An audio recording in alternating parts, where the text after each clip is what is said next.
Në qendrën shëndetësore të Këlqyrës gjatë muajve tetor-nëntor janë regjistruar rreth 100 raste me viroza të stinës dhe COVID-19. Mjekja Entela Ibrahimi bën të ditur se më të prekurit nga infeksionet respiratore janë të moshuarit dhe fëmijët.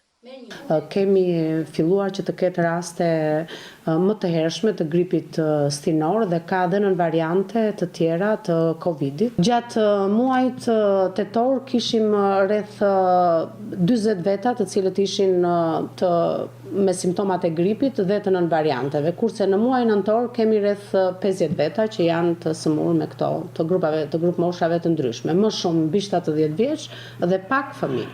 Ajo u bën apel qytetarëve që në çdo rast të shfaqjes së simptomave të drejtohen menjëherë tek mjeku i familjes ose tek specialisti për të marrë trajtimin e duhur dhe për të shmangur komplikacionet.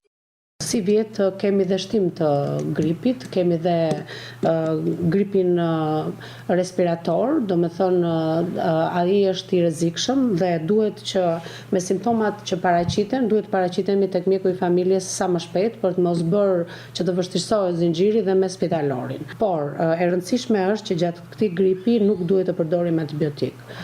Duhet të përdoren vetëm antiviral dhe në qoftë se kemi qarkullim të pjesëve virale me pjesët bakteriale dhe në qoftë se shtohen simptomat respiratore, atëherë duhet që të përdorim antibiotik. Në qoftë se kalon mbi 3 ditë deri në 4 ditë temperatura, kolla, sepse duhet të kemi një dallim ndërmjet nën varianteve të COVID-19 dhe gripit. Nën variantet e COVID-it kanë disa simptoma karakteristike, është një kollë e thatë e vazhdueshme, e cila kur paraqiten te mjeku i familjes, ne i tamponojmë dhe i shohim që është COVID-19 në variantet Covidit, kurse për gripin stinor kemi rruf, dhimbje të fytit, këputje, dhimbje të muskujve, të cilat duhet me patjetër që neve të mos i lëmë në ares, familjari duhet që të paraqitet pranë mjekut dhe të mos shkojmë deri në rastet e bronkopneumonive.